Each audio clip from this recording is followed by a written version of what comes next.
Let's talk about timing of training and duration. So there are 3 reasons which you would do foam rolling or rolling with a ball. So number 1 is pre-training or as part of your warm-up. And there's 2 ways that you would do this, pre-training or as part of your warm-up. One is to do large, gentle massage-like movements, and the other is to do small, specific movements over areas where you might have trigger points.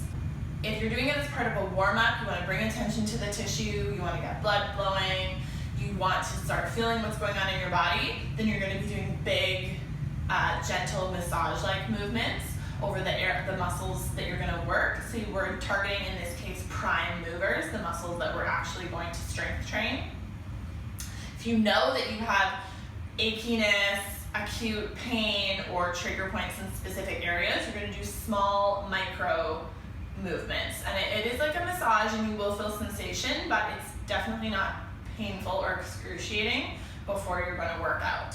You would be spending 1 to 2 minutes, just 1 to 2 minutes in each of these areas. So, and not for more than a total of 5 or 10 minutes. So if you're going to do a leg day, then you might do big sweeping massage-like movements over your glutes, your calves, your quads, your hamstrings, your hip flexors.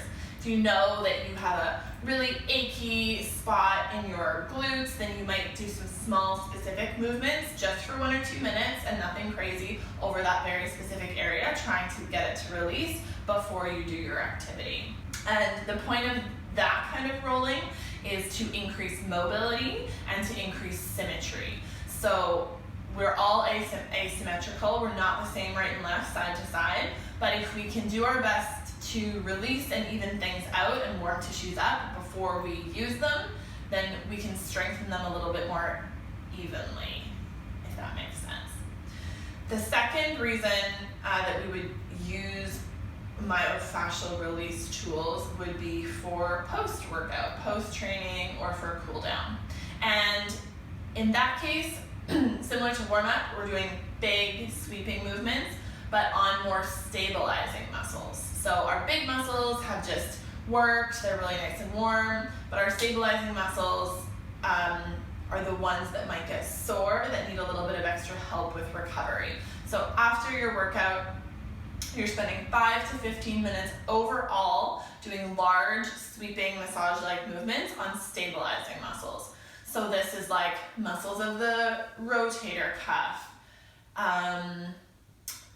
abdominal muscles, smaller hip muscles, hip flexors, muscles of the feet, muscles of the shin, stuff like that. Whatever you've just worked that you suspect might be sore the next day. And then the third reason that you would do this is for still recovery, but also relaxation, just like you would get a massage. And so if you're doing that, I would recommend spending 5 to 20 minutes at either the end of your work day, maybe before you even leave work, so that you know that you get it done, and that usually feels really good at that time. So end of your work day, or evening when you're watching TV, or right before bed. So a nice relaxation and feel good before you get into bed. So in that case, you're using your more gentle tools. You're doing soft, slow movement, like millimeter per second, soft, slow movements over large areas. And again, you can do about 1 or 2 minutes in each area, or you can go by feel, and you can just hang out on your roller, roll around, do what feels good, release what you feel needs to be released. Breathing, using diaphragmatic breathing the whole time in any of these situations, and doing that for a total of 5 to 20 minutes. So in that case, you're definitely not releasing trigger points, you're not staying on anything that's excruciating, you're not using any pointy tools, you're just breathing and relaxing at the end of your day, doing a most superficial version of release, and giving the signal to your nervous system that it's time to transition into evening or even into sleep and going into bed.